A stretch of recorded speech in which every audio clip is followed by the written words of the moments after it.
अस्सलामुअलैकुम स्टूडेंट्स। आज हम अपना न्यू टॉपिक स्टार्ट करने जा रहे हैं 1.7। टॉपिक 1.6 जो था वो एक बहुत ही इजी टॉपिक था, ठीक है। छोटा सा टॉपिक था, याद करने वाली चीज़ें बहुत कम थी, लेकिन हमने उसको 2 दिन लगाए ताकि हम उसकी अंडरस्टैंडिंग डेवलप कर सकें, ठीक है। अब चूंकि हमें उसका पता चल चुका है, ठीक है, प्रॉपर सारी की सारी नॉलेज है, हम उससे यूज टू हो चुके हैं, हमें उसकी टर्मिनोलॉजीज़ का पता चल चुका है। तो अब हम जल्दी से जो है ना उससे रिलेटेड जो बाकी टॉपिक्स हैं उनको कवर कर लेते हैं, ठीक है। तो टॉपिक 1.7, अच्छा, ये जो आज हमने टॉपिक पढ़ना है आज भी और कल भी, ये सारा कुछ उसी टॉपिक से रिलेटेड है जो हम ऑलरेडी पढ़ चुके हैं, साइंटिफिक मेथड। वही बातें हमें नजर आएंगी, observation, hypothesis, deduction, experiment, result, यही सब बातें हमें मिलेंगी, ठीक है, आज और कल के लेक्चर के अंदर भी। तो आपने मेक श्योर करना है कि आपको पिछले 2 लेक्चर्स अच्छे से समझ आए। और आपको 1.6 टॉपिक समझ नहीं आया तो आपको अगला टॉपिक समझने में प्रॉब्लम होगी, ठीक है। तो टॉपिक का नाम है मेरे पास थ्योरी एंड लॉ। लॉ का दूसरा नाम प्रिंसिपल भी है। तो इस पूरे टॉपिक के अंदर हमने सिर्फ ये 2 चीज़ों को देखना है कि थ्योरी क्या होती है, लॉ कब बनता है, ठीक है। लॉ थ्योरी से बनता है, ठीक है। खैर, हम इसको स्टार्ट करते हैं तो आपको ज़्यादा अच्छे से समझ आएगी। Okay, when experiments prove A hypothesis correct. देखिए, शुरू वहां से हो रहा है, हाइपोथेसिस। कल का टॉपिक अभी हमारी जान नहीं छोड़ेगा। Scientists use such hypothesis for making further hypothesis. When new hypothesis are again proved by experiments, the original hypothesis becomes a theory. अच्छा, थ्योरी होता क्या है, आपको पता है ना कि हम हाइपोथेसिस क्रिएट करते हैं, एक टेंटेटिव एक्सप्लेनेशन या टेंटेटिव रिजल्ट, ठीक है। मैं अगर आपको यहाँ से शो करवा सकूँ हाइपोथेसिस की डेफिनेशन, टेंटेटिव आंसर, एक हम जो आर्जी जवाब तलाश करते हैं ना अपने मसले का, उसको हम क्या कहते हैं, हाइपोथेसिस। और जब वो हाइपोथेसिस सही साबित हो जाता है ना, क्योंकि जब साइंसदान हाइपोथेसिस बनाते हैं ना, तो उनको पता नहीं होता कि ये सही साबित होगा या गलत साबित होगा, इसीलिए उसको साबित करने के लिए वो एक्सपेरिमेंट्स करते हैं, राइट।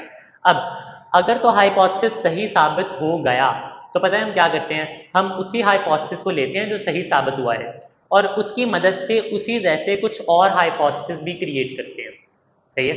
एक हाइपोथेसिस हमने बनाया था, वो सही साबित हो गया, हमने उसी हाइपोथेसिस की हेल्प लेकर उस जैसे कुछ और हाइपोथेसिस भी बनाए। अब अगर वो हाइपोथेसिस भी सही साबित हो गए तो जो ओरिजिनल हाइपोथेसिस होगा ना, जिससे हमने नए हाइपोथेसिस बनाए हैं, उस ओरिजिनल हाइपोथेसिस को हम किसका दर्जा दे देंगे, थ्योरी। थ्योरी, ठीक है। देखो यही लिखा हुआ है, when new hypotheses are again proved by experiments, then original hypothesis becomes a theory।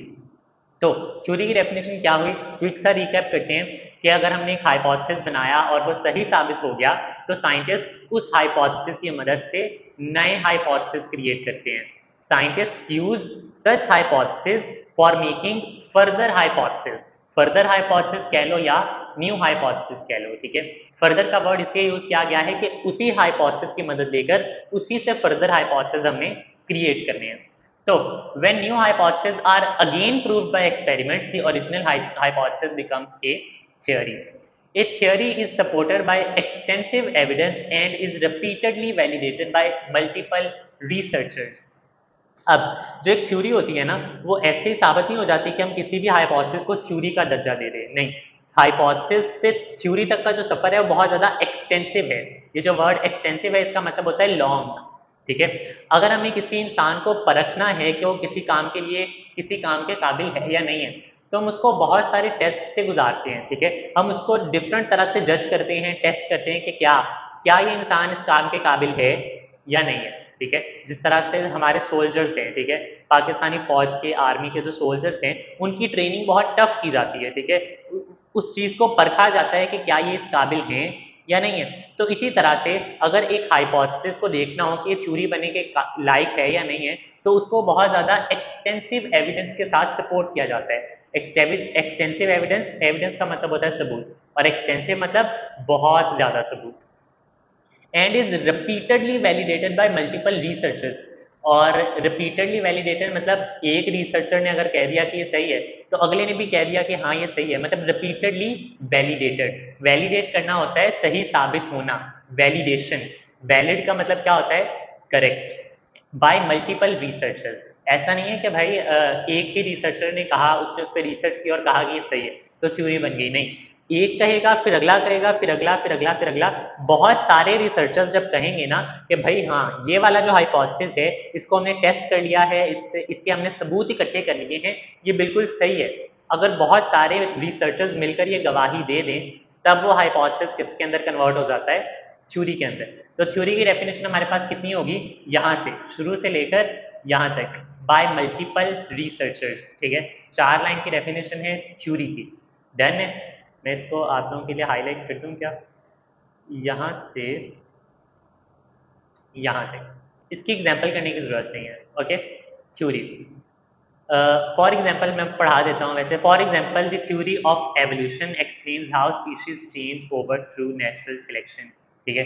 Example अगर आपको देनी भी है तो ये सारी एग्जाम्पल नहीं देना, ठीक है, सिर्फ ये वाला जो है ना थ्योरी ऑफ एवोल्यूशन, ये 3 लफ्ज, ये इसकी एग्जाम्पल काफ़ी है। तो थ्योरी क्या हुई, जब भी एक हाइपोथेसिस सही साबित होता है तो साइंटिस्ट उस हाइपोथेसिस के फर्दर हाइपोथेसिस बनाते हैं, और अगर वो फर्दर हाइपोथेसिस भी सही साबित हो गए तो ओरिजिनल हाइपोथेसिस को किसका दर्जा मिल जाता है, थ्योरी का। और ये सारे का सारा काम एक्सटेंसिव एविडेंस के साथ होता है, मतलब कि इसके पीछे आपको बहुत ज़्यादा मिकदार के अंदर सबूत चाहिए होंगे, और सबूत कोई एक रिसर्चर नहीं देगा बल्कि मल्टीपल रिसर्चर्स देंगे। रिपीटेडली वैलिडेटेड का मतलब है कि बार बार वो सही साबित हो रही है, रिपीटेडली वैलिडेटेड। डन है। उसके बाद हमारी इसकी दूसरी डेफिनेशन है लॉ की, ठीक है। इसके अंदर लॉ क्या है, देखिए लेक्चर स्टार्ट हुए तकरीबन 5 से 7 मिनट हो गए और मैंने अभी तक आपको एक ही डेफिनेशन को एक्सप्लेन किया है, ठीक है। मैं उस चीज़ पर टाइम लगाऊंगा जो कि ज़्यादा ज़रूरी है, आपने इसको टाइम वेस्ट नहीं समझना कि भाई ठीक है 4 लाइनें याद करनी है दैट सॉल्व कर लेंगे, नहीं, हमारा मकसद ये नहीं है, ठीक है। रट्टा लगाने के लिए हम नहीं बैठे, भूल जाएगा आपको। ये जो मैं बातें कर रहा हूँ मैं अपनी डेफिनेशन के अंदर 3 से 4 दफ़ा आपको वो बात रिवाइज करवा देता हूँ, क्योंकि ये हमारी नेटिव लैंग्वेज है, हमें ये बातें याद रहती हैं। थ्योरी चाहे भूल जाए, ठीक है, लेकिन वो बातें जो हैं जो हमने समझी हैं वो याद नहीं भूलती, ठीक है, वो हमें याद रहती हैं, ठीक है। समझ आ रही है आपको। तो अगर आपके जहन में पेपर के प्रेशर की वजह से डेफिनेशन निकल भी जाए तो कॉन्सेप्ट जहन में रहता है, और जब कॉन्सेप्ट जहन में हो तो हम खुद ब खुद लिख सकते हैं और चीज़ें दोबारा याद आने के चांसेस बहुत ज़्यादा होते हैं। तो प्लीज़ आपने इसको टाइम वेस्ट नहीं समझना, ठीक है, कि एक डेफिनेशन पे हमने 6 मिनट लगा लिए, इट डजेंट मैटर, ठीक है। हम चाहते हैं कि चीज़ समझ आए, चाहे हम उसके लिए कितना भी टाइम रिक्वायर्ड हो, we don't care, right. Next है हमारे पास लॉ की डेफिनेशन। लॉ की डेफिनेशन पहले मार्क कर लेते हैं, ठीक है, यहाँ से होगी, इफ ए थ्योरी इज, यहाँ से लेकर यहाँ तक, if a theory is proved again and again by experiments. Hypothesis से क्या बना था, थ्योरी, अब थ्योरी से क्या बनेगा, लॉ। वो कहता है कि अगर एक थ्योरी जो है वो बार बार सही साबित हो जा रही है, proved again and again by experiments, एक थ्योरी है जो कि जब भी एक्सपेरिमेंट करते हैं वो सही साबित होती है, बार बार बार बार हर बार वो सही साबित हो रही है, इट बिकम्स ए लॉ और प्रिंसिपल, वो एक लॉ बन जाता है या प्रिंसिपल बन जाता है। लॉ का मतलब क्या होता है, कानून, असूल, ठीक है, प्रिंसिपल, ठीक है। ए scientific law is a uniform और कांस्टेंट फैक्ट ऑफ नेचर। अब लॉ होता क्या है, एक साइंटिफिक लॉ जो है वो कुदरत का कांस्टेंट फैक्ट है, मतलब हकीकत है जिसको झुटलाया नहीं जा सकता, कांस्टेंट फैक्ट, मतलब ऐसी चीज़ जो कि गलत साबित हो ही नहीं सकती। फॉर एग्जांपल जो ज़मीन है वो गोल है, अब ये हकीकत है, ये नेचर का कांस्टेंट फैक्ट है। अब इस बात का हमें ऑलरेडी आइडिया है। ऐसी चीज़ जिसको झुटलाया ना जा सके, जिसके पीछे पूरे के पूरे सबूत हों, एविडेंसेस हों, ठीक है, उस चीज़ को हम क्या कहते हैं, उस चीज़ को हम क्या कहते हैं, लॉ या प्रिंसिपल। अब इसकी 2 एग्जांपल्स हैं हमारे पास, ठीक है। अक्सर एग्जामिनर सिर्फ एग्जाम्पल्स पूछ लेता है, डेफिनेशन पूछता भी नहीं है इसकी। तो पहली एग्जाम्पल क्या है, हार्डी वेनबर्ग लॉ, और दूसरा है हमारे पास मेंडल्स लॉ ऑफ इनहेरिटेंस, ठीक है। दोनों लॉज हमने पढ़ने हैं, ठीक है। एक लॉ हमारे पास 9 क्लास के अंदर ही है, एक लॉ हमारे पास 10 क्लास के अंदर है। दोनों लॉज जो हैं वो काफ़ी एक्सटेंसिव हैं, मैं आपको इसका आइडिया भी नहीं देना चाहता, ठीक है, अभी के लिए, लेकिन मैं चाहता हूँ कि आप इन सिर्फ 2 लॉज की एग्जाम्पल्स या नाम याद रख लो, ठीक है। थ्योरी की एक एग्जाम्पल है हमारे पास, थ्योरी ऑफ एवोल्यूशन, ठीक है, एवोल्यूशन। थ्योरी ऑफ एवोल्यूशन के बारे में आपको मैं बता सकता हूँ क्विकली, क्योंकि वो छोटा सा कॉन्सेप्ट है कि जो जानदार हैं, जो हम इंसान हैं, वो किस तरह से एक एटम से इवॉल्व हुए हैं इंसानों के अंदर, क्योंकि साइंस की एक थ्योरी है, ठीक है, क्योंकि इंसान एक सिंगल ऑर्गेनिज्म से पैदा हुआ है, वो पहले बंदर थे, बंदर से वो गोरिल्ला और फिर आहिस्ता आहिस्ता आहिस्ता आहिस्ता वो इंसानों के अंदर कन्वर्ट होने लगे, क्योंकि हमारे अंदर और बंदरों की जो खसूसियात है, कैरेक्टरिस्टिक्स हैं, वो बहुत ज़्यादा मिलती जुलती हैं। ये साइंस का जो है वो एक थ्योरी है। लेकिन अब ये थ्योरी लॉ क्यों नहीं बनी? क्योंकि ये बार बार प्रूफ नहीं हो पाई सही तरह से। अभी तक किसी ने इसको साबित नहीं किया कि हाँ ये बिल्कुल कांस्टेंट फैक्ट ऑफ नेचर है, इस बात को अभी तक साबित नहीं किया गया, इसलिए लॉ नहीं बना, बल्कि क्या है, थ्योरी, थ्योरी ऑफ एवोल्यूशन। बहुत से साइंटिस्ट का डिफरेंट आइडिया है कि इंसान किस तरह से बने, ठीक है। अब हर एक के अलग अलग आइडियाज हैं, हर एक जो है वो अलग अलग तरह से सोचता है, इसलिए थ्योरी है, लॉ नहीं। डन है। नेक्स्ट नेक्स्ट है हमारे पास ये एक टेबल है, ठीक है, इससे सारे का सारे चीज़ें रिवाइज हो जाएंगी क्विकली, ठीक है। तो हम एक दफ़ा ही देखते हैं। ओके, देखो हमारे पास क्या है। सबसे पहले हम रिकग्नाइज करते हैं एक बायोलॉजिकल प्रॉब्लम, ठीक है, रिकग्निशन जो पहला स्टेप होता है। उसके बाद क्या आता है, ऑब्जर्वेशन। ऑब्जर्वेशन से हम एक हाइपोथेसिस ड्रॉ करते हैं, हाइपोथेसिस से डिडक्शन, और डिडक्शन से हम एक्सपेरिमेंट्स करते हैं। एक्सपेरिमेंट दो तरह का हो सकता है, एक्सपेरिमेंटल ग्रुप और कंट्रोल ग्रुप। उसके बाद एक्सपेरिमेंट के बाद हम रिजल्ट्स को पब्लिश करते हैं, ठीक है। रिजल्ट्स को हम पब्लिश करते किस तरह से हैं, रिपोर्टिंग करके, ठीक है, रिपोर्ट्स बनाकर, ग्राफ्स बनाकर हम उसको पब्लिश करते हैं, ठीक है। लेकिन अगर रिजल्ट्स प्रूव ही ना हो, एक्सपेरिमेंट गलत साबित हो जाए, तो ये वाला स्टेप वापस कहाँ पे हमें लेकर जाता है, हाइपोथेसिस के ऊपर। हमें एक नया हाइपोथेसिस जो है वो ड्रॉ करना पड़ता है। नेक्स्ट, अगर सही हो जाए तो रिपोर्ट करते हैं हम उसको, और फिर वो हाइपोथेसिस किस में कन्वर्ट हो जाता है, थ्योरी के अंदर, और वो थ्योरी किसके अंदर कन्वर्ट हो जाती है, लॉ या प्रिंसिपल। ये पूरे का पूरा एक ग्राफ है जो कि आपको याद रखने में चीज़ें हेल्प करता है। आपने इसको याद करना नहीं है, ठीक है, एग्जाम पॉइंट ऑफ व्यू से बिल्कुल भी अहम नहीं है। डन हो गया। उसके बाद हमारे पास एक टॉपिक है 1.8, ठीक है। इसके अंदर दो एग्जांपल्स हैं हमारे पास। समझ लो दो बायोलॉजिकल मेथड्स हैं, दो ऐसे मसले हैं, उसको हमने देखना है कि साइंटिस्ट ने उनको कैसे हल किया, ऐसी क्या क्या चीज़ें उन्होंने की जिससे वो मसला हल हुआ या उसके ऊपर प्रॉपर रिसर्च हुई, ठीक है। तो पढ़ते हैं हम इसको। इसके अंदर जो जो चीज़ें याद करने वाली होंगी वो मैं बता दूंगा, लेकिन तब तक आपने इसको सिर्फ और सिर्फ एज अ स्टोरी सुनना है, नथिंग एल्स। तो सबसे पहली एग्जांपल है हमारे पास मलेरिया।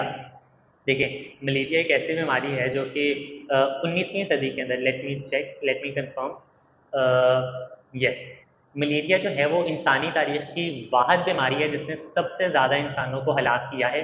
सबसे ज़्यादा जो डेथ अगर किसी बीमारी की वजह से हुई है तो वो मलेरिया बीमारी की वजह से हुई है। ये साइड बॉक्स के अंदर लिखा हुआ है, ठीक है, याद करने की जरूरत नहीं है। Malaria is a common disease in many countries, including Pakistan. You will know how biologists solve in biological problem concerning malaria. Malaria जो है वो एक कॉमन सी बीमारी है जो कि पाकिस्तान के समेत मुख्तलिफ ममालिक के अंदर मौजूद है। अब what is cause of malaria, biological problem 1। अब हमें पता तो चल गया कि मसला क्या है, मलेरिया। हमने प्रॉब्लम को रिकग्नाइज कर लिया, स्टेप 1 कंप्लीट हो गया। स्टेप 2 के अंदर क्या होता है, ऑब्जर्वेशंस, मुशाहदात। अब 19वीं सदी के जो साइंसदान थे उन्होंने इसके ऊपर रिसर्च करना शुरू की, ऑब्जर्व करना शुरू किया। ऑब्जर्वेशंस के अंदर उनको क्या क्या चीज़ें पता चली वो देखते हैं। सबसे पहली ऑब्जर्वेशन थी, malaria and marshy areas have some relation. Malaria बीमारी का नाम है मार्शी एरियाज। मार्शी एरियाज के ऊपर लिख लो दलदली इलाका। दलदल, दलदल का आपको पता है ना, मट्टी और पानी के कॉम्बिनेशन से एक मिक्सचर सा बनता है, ठीक है, उसको हम दलदल कहते हैं, ठीक है। तो साइंटिस्ट ने पता चलाया कि भाई जो मलेरिया है और जो दलदली इलाके हैं इनका कुछ ना कुछ रिलेशन है। जो मलेरिया की बीमारी है ना वो ज़्यादातर इन्हीं इलाकों में पैदा हो रही है जहाँ पर ज़्यादातर मलेरिया वगैरह मौजूद है। एक तो इन्होंने पहली ऑब्जर्वेशन ये की। उसके बाद उन्होंने ऑब्जर्व किया कि quinine is an effective drug for treating malaria. Quinine या क्विनीन, ठीक है, ये क्या है, एक पौधे का नाम है, ठीक है। और उस वक्त के हिसाब से समझा जाता था कि मलेरिया का एक ही इलाज है और वो क्या है, वो पौधा, ठीक है। उस पौधे से जो है वो साइंटिस्ट या डॉक्टर्स दवाई बनाते थे और इस दवाई को पेशेंट को पिलाया जाता था। समझा जाता था कि ये वाहद ऐसी दवाई है जिससे जो है मलेरिया का इलाज मुमकिन है। Drinking the water of marshy areas does not cause malaria. अगर आप ऐसी जगह से पानी पी रहे हो, ऐसा इलाका जहाँ पे दलदल बहुत ज़्यादा है, तो पानी पीने से आपको मलेरिया की बीमारी नहीं होगी। तो इससे ये तो पता चल गया कि ये बीमारी पानी के अंदर नहीं है, ये बात इससे वाज़ेह हो गई। और आखिरी ऑब्जर्वेशन हमारे पास क्या है, Plasmodium was seen in the blood of material, sorry, malarial patients. जो मलेरिया के मरीज थे ना उनके खून के अंदर प्लाज्मोडियम पाया गया। अब प्लाज्मोडियम क्या है? एक साइंटिस्ट था, उसका नाम, सॉरी, फिजिशियन था, उसका नाम था लवेरन, ठीक है। आई डोंट नो मैं इसको सही से प्रोनाउंस कर रहा हूँ नहीं, लेवरन, लवेरन, वेरा लिखा हुआ है। इसने 1878 के अंदर एक एक्सपेरिमेंट परफॉर्म किया। इसने जो मलेरिया के मरीज थे ना उनका खून लिया और उसको माइक्रोस्कोप के अंदर स्टडी किया। उसने देखा कि जो मलेरिया के मरीज हैं ना उनके खून के अंदर कुछ माइक्रो ऑर्गेनिजम्स हैं, कुछ ऐसे माइक्रो ऑर्गेनिजम्स जो कि एक हेल्दी इंसान की बॉडी के अंदर पाए नहीं जाते। तो उसने उन माइक्रो ऑर्गेनिज्म को नाम क्या दे दिया? प्लाज्मोडियम, ठीक है। तो अभी तक की हमारी ऑब्जर्वेशंस क्या हैं? 4 ऑब्जर्वेशंस हैं। मलेरिया का दलदली इलाकों के साथ कोई रिलेशन है, ठीक है। जो क्वाइनाइन है, जो कोनीन है, उसका वो वाहद ड्रग है जो कि मलेरिया के इलाज के लिए इस्तेमाल किया जाता था। उसके बाद ऐसी जगहों का पानी पीने से मलेरिया नहीं होता जहाँ पे दलदली इलाके हैं। और plasmodium was seen in the blood of malarial patients. जिन लोगों को मलेरिया है उनके ब्लड के अंदर प्लाज्मोडियम पाया गया। तो ये 4 ऑब्जर्वेशन हैं जो कि एग्जामिनर क्वेश्चन पूछ सकता है, ठीक है। ये 4 ऑब्जर्वेशन आपने करनी है याद, ठीक है। मैं इसको आपके लिए कर देता हूँ हाईलाइट ताकि आपको याद रहें। ये हैं हमारे पास 4 ऑब्जर्वेशंस। ये साइड बॉक्स करने की ज़रूरत नहीं है, ऊपर से ये करने की ज़रूरत नहीं है, कुछ भी नहीं, ठीक है। उसके बाद हमारे पास आ जाता है ये साइड बॉक्स। इसके अंदर वही है जो मैंने अभी आपको बताया, ठीक है। जब लेवरन ने 1878 के अंदर एक एक्सपेरिमेंट परफॉर्म किया था, इसको भी याद करने की ज़रूरत नहीं है, no need of it. Hypothesis, अब देखो नेक्स्ट चलते हैं। हमने प्रॉब्लम रिकग्नाइज कर ली, मलेरिया एक बीमारी है जो बहुत से लोगों को जो है वो हलाक कर रही है। प्रॉब्लम पता चल गई, ऑब्जर्वेशंस देख ली हमने। ऑब्जर्वेशन के बाद तीसरा स्टेप क्या होता है? हाइपोथेसिस। हमने एक आर्जी सा जवाब तलाश करना है कि इस मसले का हल क्या है, टेंटेटिव आंसर। रिमेंबर हाइपोथेसिस की डेफिनेशन के अंदर हमने पढ़ा था। अब साइंटिस्ट ने सिर्फ और सिर्फ एक लाइन बतानी थी, डेवलप करनी थी, हाइपोथेसिस डेवलप करना था जिसमें इस सवाल का आंसर मौजूद हो, ठीक है। याद है हमने कैरेक्टरिस्टिक्स पढ़ी थी हाइपोथेसिस की, तो वो सारी हाइपोथेसिस, वो सारी कैरेक्टरिस्टिक्स जो हैं वो हाइपोथेसिस क्रिएट करने में जो हेल्प करती हैं उसको एक बनाना था। तो साइंटिस्ट ने एक हाइपोथेसिस बनाया कि Plasmodium is the cause of malaria, कि मलेरिया की जो वजह है वो क्या है? प्लाज्मोडियम। अब उन्होंने एक स्टेटमेंट दे दी। अब ये स्टेटमेंट सही भी हो सकती है, गलत भी हो सकती है। अभी इस पे कोई भी बात नहीं की जा सकती, ठीक है। ये तब साबित होगा जब इसके ऊपर एक्सपेरिमेंट्स किए जाएंगे, ठीक है। हाइपोथेसिस आ गया हमारे पास। ये हाइपोथेसिस आपने ये अंडरलाइन, ये जो इन्वर्टेड कॉमर्स के अंदर है, इसने ये आपने याद करना है, ठीक है। एग्जामिनर पूछ सकता है कि भाई बताओ मलेरिया के अंदर जो हाइपोथेसिस क्रिएट किया गया था वो क्या था? What was the hypothesis created in the biological problem of malaria? What was the hypothesis created by scientists in the biological problem of malaria? तो इसका हाइपोथेसिस हम क्या लिखेंगे? Plasmodium is the cause of malaria, that's all. उसके बाद deduction. Deduction के अंदर हम क्या चीज़ यूज़ करते हैं? If and then. तो if plasmodium is the cause of malaria then all malarial patients should have plasmodium in their blood। अब हमने एक टेंटेटिव सा रिजल्ट भी तो बनाना था ना, एक टेम्परेरी रिजल्ट, कि देखा जाए कि भाई जो हमने बात की है क्या वो सही है या नहीं। तो उन्होंने कहा कि अगर प्लाज्मोडियम जो है वो मलेरिया का बायस बनता है तो जितने भी मलेरिया के पेशेंट्स हैं ना, जितने भी हैं, उन सबके खून के अंदर हमें प्लाज्मोडियम मिलनी ही चाहिए, ताकि इससे हमें पता चल जाएगा कि भाई जो भी पेशेंट होता है उसकी बॉडी के अंदर प्लाज्मोडियम मौजूद होता है, उसके सेल्स के अंदर प्लाज्मोडियम मौजूद होता है। तो ये क्या था हमारे पास? डिडक्शन, ठीक है, यहाँ से लेकर यहाँ तक, ठीक है। नेक्स्ट है हमारे पास एक्सपेरिमेंट्स एंड रिजल्ट। अब दोनों स्टेप्स को उसने एक साथ कर दिया। अब एक एक्सपेरिमेंट परफॉर्म किया गया जिसके अंदर क्या था? उन्होंने 100 हेल्दी लोगों को लिया और 100 मलेरिया के पेशेंट्स को लिया। दोनों के टेस्ट परफॉर्म किए गए, दोनों का खून लिया गया और उनको माइक्रोस्कोप के अंदर स्टडी किया गया। तो साइंटिस्ट ने देखा कि जो हेल्दी लोग थे ना उनकी बॉडी के अंदर प्लाज्मोडियम नहीं मिला, लेकिन जो मलेरिया के पेशेंट्स थे ना, बहुत सारे ऐसे पेशेंट्स मिले जिनके सेल्स के अंदर प्लाज्मोडियम मिला।